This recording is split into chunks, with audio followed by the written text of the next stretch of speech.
Hi everyone. So we've got the fourth lesson now on this monologue project that we've been doing, and this one is all about body language and gesture. And this is actually the last session that we are going to do. Next week's session is going to be all about how these performances are going to be assessed, and we'll also have some top tips from you from actors on how to deliver a monologue before you're required to actually perform it and record it for us. So this is the last stage that you need to be doing to your script. Okay, so our learning objectives for this lesson are, we're going to focus on the importance of non-verbal communication in performance, which we started doing last week, if you remember. Facial expression, eye contact, they're all part of non-verbal communication. We're also going to experiment with different gestures and types of body language when performing, and then we're going to look at how to add body language and gesture cues to your monologue script. If you've chosen the technical option so far and you're not planning to appear in your own monologue video, then you do still need to add these cues to your script, because your scripts are going to be marked as well as your overall performance, just so I can see where you'd use these elements. So I've kind of given the example here of, think of yourself as a director and you could give an actor your script and they could see these cues and know exactly how you wanted it performing, okay? And you can choose to do that if you really want to and get someone in the family to perform it for you if you're doing the technical option. So obviously, if we're talking about body language, we're talking about movement, it is good to have a nice energizing warm-up to get our bodies moving. So without further ado, I'm going to do that for you, okay? So you will be familiar from lessons and you probably missed the happy jog, right? I know you're all missing the happy jog. I'm missing the happy jog. So we're going to start by jogging on the spot like we're really happy. And remember, the sun is shining. Sometimes it's a musical theatre jog, nice and slow motion. However, you remember that during the happy jog, we sometimes have moments of the sprint of doom. Now, what happens during the sprint of doom is I will shout sprint, and then you have to sprint on the spot for 5 seconds as quickly as you can. But for now, we're still happy. So tell your face that, get smiling, okay? Happy jog, sprint! 5, 4, 3, 2, 1. Oh, and happy jog, happy jog, happy jog. And it just gets our blood pumping a little bit more, and sprint happens. 5, 4, 3, 2, 1. And we're happy jogging again. And we're doing a nice moment of smiling, breathing, not collapsing, because it might come back. Sprint! 5, 4, 3, 2, 1. Good. And we'll stop there. And if you want to shake out one arm and shake out another arm, shake out a leg. You probably can't see me doing it, so I'll do it high for you. There you go, leg. And shake out another leg. And you're going to do an all-over shake. Your all-over shake is going to start with your fingers, so let your fingers go first, okay? And then let your hands go, but try and keep your arms still. Let your arms go, but try and keep your chest still. Now let your chest go, but try and keep your stomach still. That one's really hard. Now let your stomach go. Now let your legs go, and let your head go last. Good. We're going to go back the other way, starting with the feet. So again, awkward camera angle. You probably can't see my feet. They're down there somewhere. There you go. So if you let the shake start at your feet, tip-tapping on the floor, then let the shake build up your legs, build it higher, let your hips go, let your stomach go, let your chest go, let your arms go, let your head go last. Good. Hopefully you're feeling a little bit warm now. Let's see how your brain's working. We're going to do the 1, 2, 3, 4, 5 game, but with a TikTok style, because I know most of you are quite obsessed with TikTok. So number 1 is going to be a simple whoop move. Okay, so that is your number 1. So when I say 1, you're going to go whoop. You have to do the whoa sound. Okay, so 1. There we go, brilliant. When I say 2, you're going to clap. Okay, so 1, 2, 2, 1, 1, 2. Okay, when I say 3, you're going to do a figure of 8. Okay, so that's like a figure of 8 with your arm, like I'm showing you. Okay, ready? I can't remember them all now. Yes, I can. 2, 3, 1, 3, 2, 3, 1. Ah, whoa, there we go. Okay, we're going to build on this for number 4. For number 4, we're going to do that funny little arm one that they do, where they kind of do like a little cross of their arms and back and forward. It's probably got a name. I don't know it. I'm only just getting into TikTok. It's all very new to me. Okay, so that's number 4. So let's see what you can remember. 3, 1, 4, 2, 2, 4, 3, 1, 1, 4, 3, 2, 2, 4. There we go. 5 is freestyle. For 5, you can do any move you absolutely like, TikTok or otherwise, just anything just to loosen yourself up, okay? So let's have a quick run through. Hopefully your body is feeling warm by this point. So let's start with 2, 4, 3, 5. Go around this way for 5. 1, 2, 4, 3, 5. I'm going to run the spot like it's blinded by the light. There we go. Okay, 2, 3. I forgot what 3 is. Hopefully you've remembered and you are now doing a figure of 8. There we go. 4, 1, 4. Forget me in the game. 3. 5. Just do a nice little movement, depending what you want to do. And 2, 2, 2, 2, 2, 2, 2, 2, 2, 2, 2, 2. Oh, you're all welcome, everyone. Okay, so back to the lesson and back to body language. So what is body language? So body language, in short, is the messages that you are giving off based on the movements that you are making or how you're stood, how you're positioned. You can say plenty of things without actually speaking, just with the use of your bodies. It can relate more to specific gestures as well, which we're going to get into next. It's a form of non-verbal communication. So you can very much, I've kind of put, what does your body language say about you? You can give off messages about how you're feeling just by what your body's doing. So for example, if I was sat here talking to you like this, you could probably ascertain that that's, I'm fed up. That's a kind of fed up stance, isn't it? Where you kind of, or maybe I'm concentrating, I don't know, but a bit fed up, okay? You've probably heard about open and closed body language before, so I'm going to stand up to give you an example for this one. See my body in the picture. So open and closed body language. Closed body language is when you've got something blocking between you and the audience. So for instance, folding your arms would do it, or if you were doing a sat stance, it could be something as simple as putting your hands in front of you on your lap, okay? Anything that kind of creates a physical barrier. It can be crossing your legs if you're sat down, that creates closed body language if you have a leg crossed, okay? However, the opposite would be open. So you're stood, your arms are open, very open gesture. Sometimes just having your hands behind your back will have the same effect, okay? It means you're more open to people approaching you or talking to you. It's less standoffish than closed, okay? So it's thinking about how you can use those effects in your monologue. So if there are moments in your monologue where you are feeling fed up or grumpy, or you're describing something and you're not too comfortable describing it, that is a great moment to use closed body language. If you're saying something quite humorous and trying to get the audience on your side, you might decide to open your arms up and use some gestures, to have this open body language, okay? Different ways you can use it, and I'll give you some examples in a moment. The other thing you need to think about is your use of levels. Now, some of you might have decided already that you're going to be stood up throughout your monologue. Some of you might decide you're going to be sat down throughout yours. You might want a mix of the two, okay? So think about how you can use those levels. Don't just kind of decide to sit down in your speech just because you're tired, okay?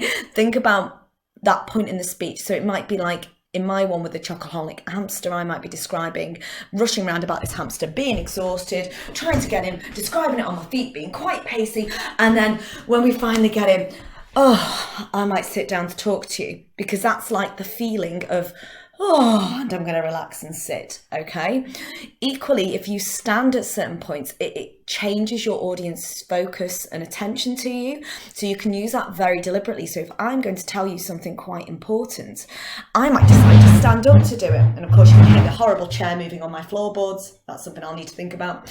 But you might stand at that moment. So you're sat, you're talking, and then when you stand, it suddenly becomes slightly more official, slightly more important, that part of the story. So again, think about when you're going to stand, when you're going to sit, where are your levels, okay? The next thing I've talked about is something we call proxemics in drama, and it's to do with your space. Now, obviously, normally proxemics relates to your space between you and another actor on the stage. Very tricky because we're all doing monologues, we're all still on lockdown. Here, it's more to do with your space between you and the audience. So if I'm going to confide in you, I'm going to come closer and confide in you. If I'm going to sit back and speak a bit more freely to all of you, then I sit more back. So think about that intimacy and the space between you and your audience and how you can use that to your effect. So to help you with this, I've gone through another section of my script, which you won't have seen yet, about the hamster story. You're very familiar. To kind of show you my cues, I've included a little bit of the text before I get into the body language. So you can see I've done things like I've made my notes in blue, but obviously use any system you're using. And I've given myself indications, and I've actually used words for once rather than just highlighting in the script where I'm going to do certain things. I've actually used the words to remind me. So stand and open means I'm going to stand up and use open body language. Leaning forward means I'm going to lean in towards my audience. Close means I'm going to use closed body language and then sit. Obviously, you can work that one out. I'm going to sit, okay? Okay, so I'm going to run through my monologue just with those body language cues for you. So I'll start sitting down, which is why I've included the little bit leading into this for you. So let's do it. As he appeared and headed for more Easter egg, we grabbed him and put him in the cage, watching intently as we hoped he would unpouch the toxic chocolatey goodness. I should have been careful what I wished for, as he did just that. Have you ever seen a hamster regurgitate chocolate? It was like something off a horror movie. Brown goo oozing out of his mouth all over the bedding. I quickly grabbed him out of the cage and passed him to the boys while I cleaned up the slimy mess of cucumber and chocolate and gave him fresh bedding, hoping he'd spat out all the chocolate. Now, all we could do was wait and see if he could survive. The next 24 to 48 hours were crucial. Okay, so hopefully by that, and again, I apologise for the movement of the chair on my flooring. It's just one of those unfortunate things at the moment with me having to record in this location with children elsewhere. But hopefully you can see by that, just adding a couple of movements. With the closed body language, I was going to go full folded arms and then actually decided because of the line was more about all we could do was wait, I was kind of putting my hands together in more of a kind of waiting pose. So little things like that you can think about as well and develop as you go on. Moving on nicely then to gestures, because that's exactly what one of those is. So gestures are part of your body language. Okay, so when people talk about body language, they can include gestures as part of that overall umbrella term. But gestures usually relate to your hands and arms mostly. Okay, for instance, there is sign language we all know already. Okay, for instance, okay, or